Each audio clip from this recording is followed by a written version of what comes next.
Bismillahirrahmanirrahim. Assalamualaikum warahmatullahi wabarakatuh. Adik-adik mahasiswa, pada hari ini saya akan memperkenalkan tentang salah satu uji statistik yang terkenal juga, yaitu uji T. Uji T membandingkan dua populasi data saja, berbeda dengan analisis varians yang bisa lebih dari dua populasi data. Maka untuk uji T khusus untuk dua populasi data dan jumlah data atau jumlah sampel kurang dari 30. Untuk data yang lebih dari 30 biasanya kita menggunakan uji set. Nah, di dalam uji T ada dua kategori. Kategori yang pertama adalah sampelnya berpasangan atau dependent sample. Yang kedua adalah sampel yang tidak berhubungan atau saling independen. Saya beri contoh untuk BDP, budidaya perairan, sampel yang berpasangan atau berhubungan. Misalnya saya ingin mengetahui apakah ada perubahan konsentrasi glukosa dalam hemolim pada saat kita melakukan transportasi, katakanlah udang kipas dari Palu ke Kendari. Nah, pada saat sebelum diberangkatkan, kita mengambil sampel hemolim, kemudian kita ukur, kemudian kita transportasi dengan darat misalnya sampai di Kendari. Setelah sampai di Kendari, kita ambil lagi sampel hemolim dan mengukur kandungan glukosa hemolimnya. Jadi yang harus diingat bahwa nanti akan dipasangkan data dari hemolim, kandungan glukosa hemolim sebelum dan sesudah transportasi. Data ini berpasangan, makanya disebut sampel yang berpasangan.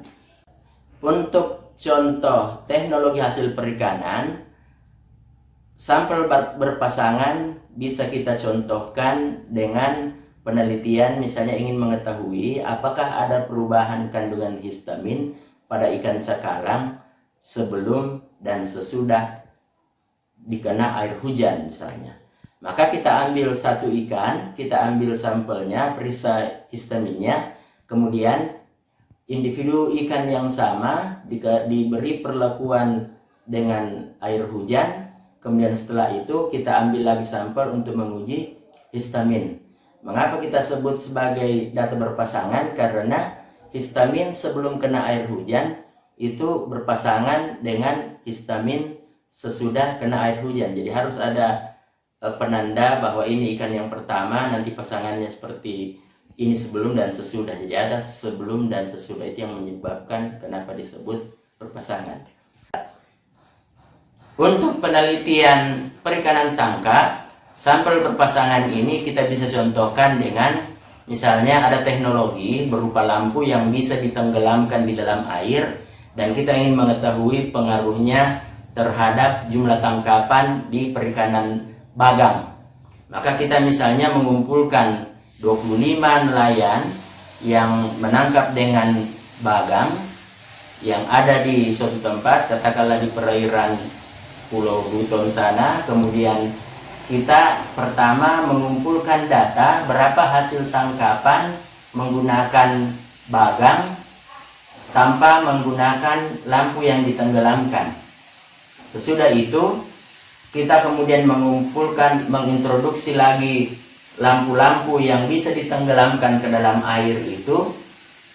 Kemudian kita catat lagi berapa hasil tangkapan setelah menerapkan teknologi itu.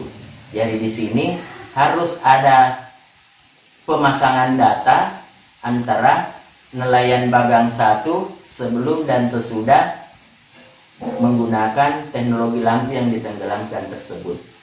Jadi inilah makanya karena adanya keharusan untuk memasangkan data dari nelayan satu dan nelayan sebelum dan sesudah penggunaan teknologi itu, sehingga itu disebut sebagai sampel yang berpasangan.